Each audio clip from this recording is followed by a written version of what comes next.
Соңғы кездері осы TikTok, Instagram, YouTube каналдарымнан көптеген жаңадан тіркелген оқырмандарымнан келіп жатқан хаттардың бірі: өзіңізді таныстырып өтпейсіз бе депті. Ал кеттік, өзімді кішігірім сіздерге таныстырып өтейін.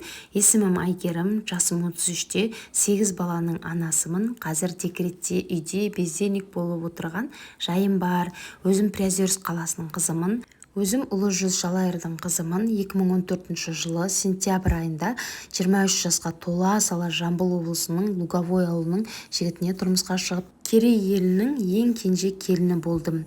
Өзім 9-шы сыныптан соң сразу Балқаш қаласында медициналық колледжге оқуға түстім. 4 жыл оқып, қызыл дипломмен бітірем ба деп армандап едім, бірақ Алланың берген көк дипломымен бітіріп шықтым.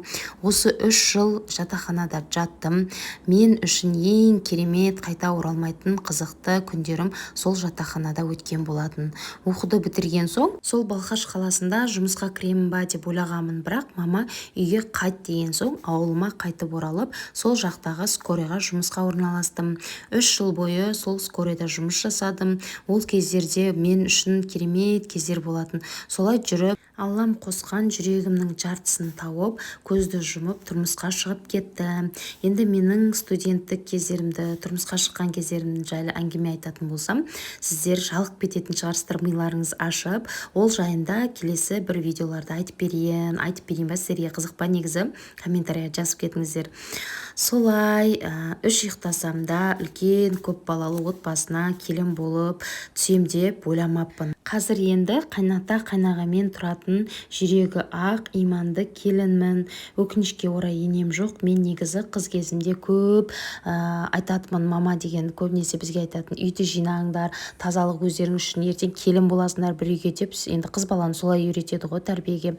Сөйтіп жүргенде мен көбінесе осылай айтатынмын: мен енем жоқ жерге түсемін, сол жерде өзім жаңағыдай жалғыз келін болам деп сөйтіп айтатынмын. Негізі жақсы сөз жарым ырыс дейді ғой. Солай айтқаннан кейін ба білмеймін, енді Алланың қалауы шығар. Енем өкінішке орай жоқ қазіргі таңда. Жолдасым вахтада жұмыс жасайды. Солай тұрмысқа шыққан соң 6 ай сол үйге, жаңа отбасыма сәл-пәл үйренісіп алғаннан соң, қой былай жайдан жай ата-енемнің бетіне қарап жата берген болмас деп, көк дипломды қалтаға салып жұмыс іздеп шықтым. Ешкімді танымаймын, ауылда енді жаңадан түскен келін болғандықтан. Бірақ енді өзімнің кішкене етім тірлігіне байланысты ма, анда бардым, мында бардым, солай бағыма орай 3 жерден жұмыс табылды ғой.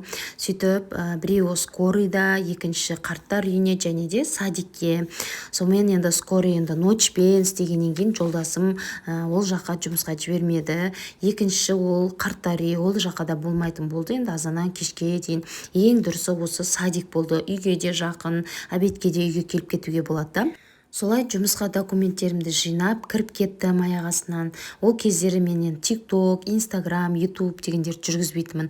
Қазір ғой жылма-жыл туғаннан соң ба декретте отырып бір өнер шығады екен ғой, негізі қыз келіншектерде. Солай осы TikTok'ымды, Instagram'ды жүргізіп бастадым. Күнделікті жаңа мотивациялық, үйдегі тірлік, атама қарап жатқан осының барлығын салып жүрдім. Қазір шүкір мені қолдайтын, ақыл кеңестерін беріп, ақбаталарын беріп отыратын менің сүйікті де сүйкімді оқырмандарым бар. Сіздерге көп-көп рахмет, менімен бірге болғандарың үшін. Осы видео рекке шығатын болса, студенттік кездегі тұрмысқа қалай шыққаным жайлы қызықты видеоны айтатын боламын. Сіздерге қызық па? Комментарияға жазып кетіңіздер.